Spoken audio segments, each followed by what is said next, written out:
민수기 22장 28절에서 35절의 말씀을 함께 읽겠습니다. 제가 먼저 28절을 읽겠습니다. 여호와께서 나귀 입을 여시니 발람에게 이르되 내가 당신에게 무엇을 하였기에 나를 이같이 3번을 때리느냐?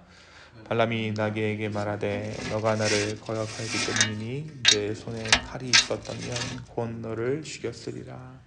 나귀가 발람에게 이르되 나는 당신이 오늘까지 당신의 일생 동안 탄 나귀가 아니냐? 내가 언제 당신에게 이같이 하는 버릇이 있었더냐? 그가 말하되 없었느니라.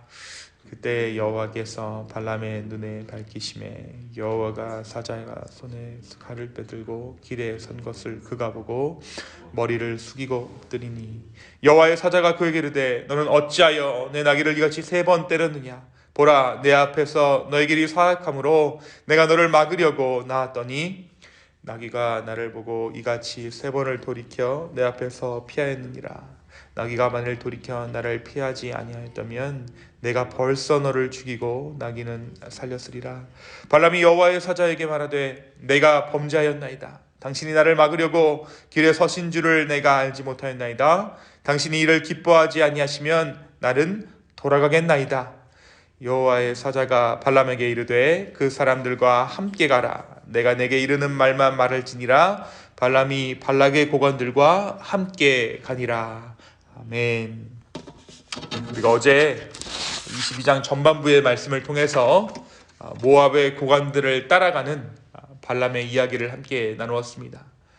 발람은 이스라엘을 저주해달라는 발락의 첫 번째 요청에는 거절했습니다. 하나님께서 그 길을 허락하시지 않았기 때문이죠. 하지만 재차 발락이 더 높은 고관들을 보내자, 다시 말해 발람을 높은 사람 취급하고 대우해주자 발람의 마음은 흔들렸습니다. 발람의 마음이 흔들렸고 마침내 하나님의 가라라는 그 음성을 드러내고야 합니다. 그렇게 점쟁이 발람이 아침에 일어나 자기 나귀의 안장을 치우고 모압 고위 관료들을 따라 이스라엘을 저주하는 길을 떠나게 됩니다. 그런데 분명 이 길은 하나님께서 원하시는 길이 아니었습니다. 하나님께서 발람의 이 길 가는 것을 진노하심으로 여호와의 사자가 그를 막으려고 길에 섭니다. 어제는 허락하시고 오늘은 그 길을 막으시려는 하나님, 진노하시는 하나님. 어떻게 보면 하나님이 좀 변덕스럽다라고 생각될 수도 있고 이것이 모순이다라고 우리가 생각할 수도 있을 것 같아요. 그러나 이는 하나님의 변덕도 모순도 아닙니다. 발람과 발락의 악한 계획의 결국을 보게 하시기 위해 그들의 모략을 실행하는 것을 하나님께서 허용은 해주셨지만 발람의 그 길 자체가, 발람의 행보 자체가 하나님의 사명으로 치장되는 것을 조금도 허용하지 않으신 것이죠. 발람이 가는 길은 사악한 길이에요.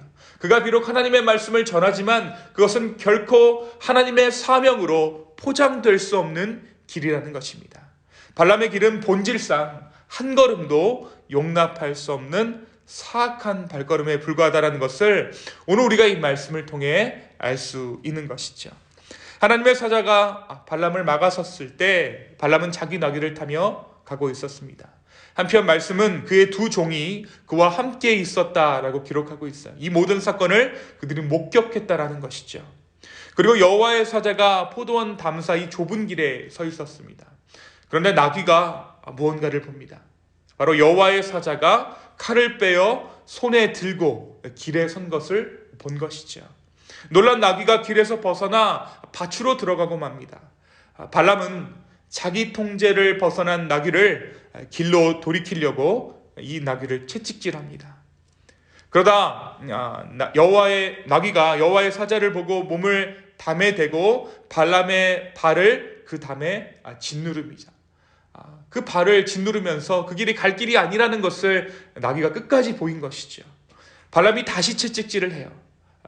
이번에는 여호와의 사자가 좌우로 피할 데 없는 좁은 곳까지 나와섭니다. 계속 발람을 궁지로 몰아넣고 있는 것이죠. 그러자 나귀가 여호와의 사자를 보고 발람 밑에 엎드리니 발람이 노하여 자기 지팡이로 나귀를 3번 때립니다. 그러자 놀라운 일이 벌어져요. 그것이 바로 오늘 저와 여러분이 읽으신 본문의 내용입니다. 하나님께서 나귀의 입을 여신 거예요. 하나님께서 나귀의 입을 열게 하시니 나귀가 발람에게 이렇게 말합니다. 내가 당신에게 무엇을 하였기에 나를 이같이 때립니까? 그러자 발람이 나귀에게 말하기를 너가 나를 거역하기 때문에 내 손에 칼이 있었다면 곧 너를 죽였을 것이다 라고 이야기하죠. 그러자 나귀가 묻습니다. 나는 당신이 평생 동안 타왔던 나귀인데 내가 언제 한번 이렇게 한 적이 있습니까? 그때 여호와께서 발람의 눈을 밝히시고 발람이 여호와의 사자가 손에 칼을 빼들고 길에 선 것을 발람도 그제서야 보게 됩니다. 그리고 머리를 숙이고 엎드리죠. 하나님의 사자가 발람에게 왜 죄 없는 나귀를 때리냐고 묻습니다.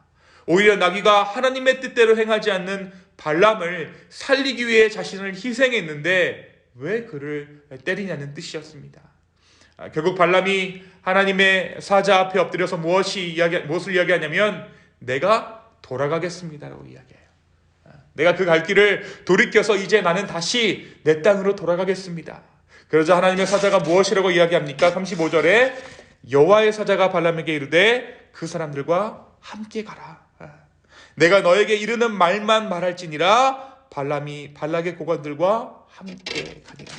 가기는 과제 무엇을 하라고요? 내가 하는 말만 말하라. 그렇게 해서 다시 이 발람이 발락의 행렬을 따라 모압 땅으로 들어가는 상황을 오늘 말씀이 이야기하고 있습니다. 누군가는 이 일화를 두고 광야 학교의 덤앤더머다라고 일컫는 것을 제가 본 적이 있습니다. 그렇습니다. 오늘 이 발람과 발락 일당이 보이는 행동은 좌충우돌 그 자체입니다. 그런데 이 발람의 모습 안에서 우리는 우리의 모습을 발견할 수 있다는 사실을 부정할 수 없을 거예요. 우리가 다 이 발람과 나귀와 발락의 일당 같다라는 것이죠. 하나님의 뜻을 거역하여 행할 때 우리의 눈은 가려지게 됩니다. 주변 사람들, 심지어 나귀가 볼 수 있을 정도로 하나님의 뜻이 명확하지만 우리의 눈은 어두워져 버려요. 때때로 우리는 어린아이의 날카로운 지적에 별것 아닌 것처럼 말하는 어린아이의 지적에 내가 지금 뭘 하고 있지? 라고 깨닫게 되는 경우도 있습니다. 모든 사람들이 알 수 있지만 심지어 어린아이조차도 알고 있지만 우리의 눈이 가리워져서 그 길을 막 가고 있었다는 사실을 뒤늦게 자각하게 된다는 것이죠. 사실 이것은 우리의 눈이 어두워졌다라기보다 내가 눈을 감았다라는 표현이 옳을 것입니다. 발람이 발락을 따라간 것은 눈 한번 질끈 감고 따라갔던 거예요. 어떻게 보면 발람이 눈을 감은 것이죠. 알지만 부정하는 것입니다. 하나님의 뜻이 어디에 있는지 하나님께서 그 길을 원하시지 않음을 알면서도 우리가 우리의 눈을 감아버리는 것이죠. 그리고 하나님의 뜻을 거역하여 행하는 그 길에 누군가가 방해하거나 오늘 나귀처럼 누군가가 방해하거나 진심 어린 조언을 하면 오히려 그 조언 때문에 내가 갈 길이 막혔다면서 그 사람 핑계를 대기 시작합니다. 이러한 우리의 모습을 보았을 때 어찌 오늘 말씀의 발람과 우리가 다르다고 할 수 있겠습니까? 사랑하는 성도 여러분, 다른 것이 우리의 눈을 어둡게 하는 것이 아닙니다. 어떤 영적인 세력, 무시무시한 사탄의 세력이 우리의 눈을 멀게 하는 것이 아니라 우리의 욕심이 멀쩡한 하나님을 눈앞에 두고도 우리로 하여금 볼 수 없게 만듭니다. 기도생활 열심히 해오다가 신앙생활 열심히 해오다가 내가 평상시에 구하던 것 내 눈앞에 떨어지면 우리의 눈을 질끈 감아버리고 따라가는 것이 우리의 인생이라는 것이죠. 그러면서 누군가가 나에게 조언을 하면 너가 무엇을 알면서 이런 조언을 하냐고 내 인생 내가 하겠다고 말하는 것이 우리의 삶입니다.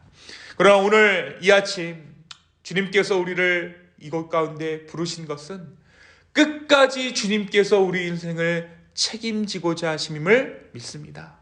오늘 이 시간 우리가 함께 기도할 때 내가 주님 나의 정말 욕심을 버리고 주님 따라가기를 원합니다. 나의 눈을 다시 한번 밝혀달라고 기도할 수 있는 저와 여러분 되기를 예수님의 이름으로 축원합니다. 바로 그때 욕심으로 어두워진 우리의 눈은 밝아질 줄로 믿습니다. 오늘 말씀은 또한 우리에게 하나님의 모략을 보게 합니다. 사실 하나님께서 발람에게 발락을 따라가라고 하신 것은 하나님께서 발람과 타협하신 것이 아니에요. 발람의 고집을 꺾지 못하셨기 때문도 아닙니다. 오늘 말씀에서도 발람이 뭐라고 이야기하냐면 내가 집으로 돌아가겠습니다라고 이야기해요. 그런데 그런 그에게 내가 너에게 이르는 말만 할지니라 라는 명령을 반복하시면서 가던 길을 계속 가게 하십니다. 그가 가려는 길이 죽임을 당할 만큼 악하다는 것을 보이시고 하나님의 뜻을 이루기 위해 악한 길을 잠시 묵인하시는 것이죠. 또한 발람이 발락에게 고용된 선견자가 아니라 하나님 손에 붙들린 확성기다라는 사실을 깨우치시는 것입니다. 어제 말씀부터 우리가 함께 확인한 것은 계속해서 우리가 발견하게 되는 것은 발람과 발락의 개교였어요. 사실 그 가운데 어떻게 보면 이 발람이 이 길을 행했다는 것 자체가 뭔가 이들이 진전되고 있는 것처럼 보여요. 그런데 사실 그 가운데 이루어지고 있는 것은 하나님의 뜻입니다. 하나님께서 가지 말라고 하셨다고 가라고 하신 것이 발락과 발람의 입장에서 무언가 진전된 것처럼 보여질 수도 있지만 사실 이 둘의 뜻은 한치도 이루어진 것이 없습니다. 하나님의 뜻대로 지금 일이 진행되어져 가고 있는 것이죠. 오늘 발람이 이 길을 이탈한 나귀를 때린 것도, 자기 통제를 벗어난 이 나귀를 때린 것도 내 마음대로 되지 않기 때문에 때렸지만 사실 오히려 나귀가 하나님의 통제 가운데 있었다는 것을 우리는 알 수 있습니다. 사랑하는 성도 여러분, 우리의 인생에서 때로 우리는 가서는 안 될 길을 들어서기도 합니다.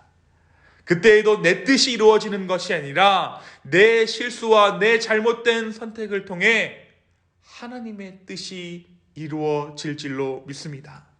오늘 이 하나님을 신뢰할 수 있는 저와 여러분 되기를 소망합니다. 내가 바라는 것, 내가 원하는 것 하나님께서 주실 수 있지만 그 주시는 것이 우리의 뜻이, 우리의 인생이 내 마음대로 이루어진다는 징표가 아니라 오히려 하나님께서 내 삶 가운데 일하시는 것을 발견하게 되는 계기가 될 줄로 믿습니다.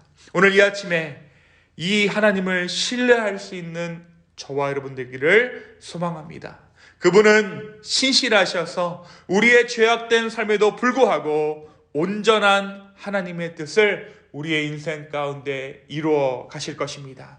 오늘 이 하나님을 의지하며 나아가는 저와 여러분 되기를 예수님의 이름으로 축원합니다. 이 시간 함께 기도하시겠습니다. 주님, 오늘 우리가 다시 한번 주님의 은혜를 구합니다. 아버지여, 우리의 마음을 주께 올려드릴 때 성령이여 우리의 마음을 붙잡아 주시고 무엇보다 우리의 욕심이 아니라 하나님의 뜻이 내 삶 가운데 이루어지는 것들을 발견하게 하여 주시옵소서. 주님, 다시 한번 우리의 삶을 아버지께 맡겨드립니다. 주여 우리를 인도하여 주시옵소서. 감사하며 이 모든 말씀 살아서 역사하시는 예수님의 이름으로 기도하였습니다. 아멘.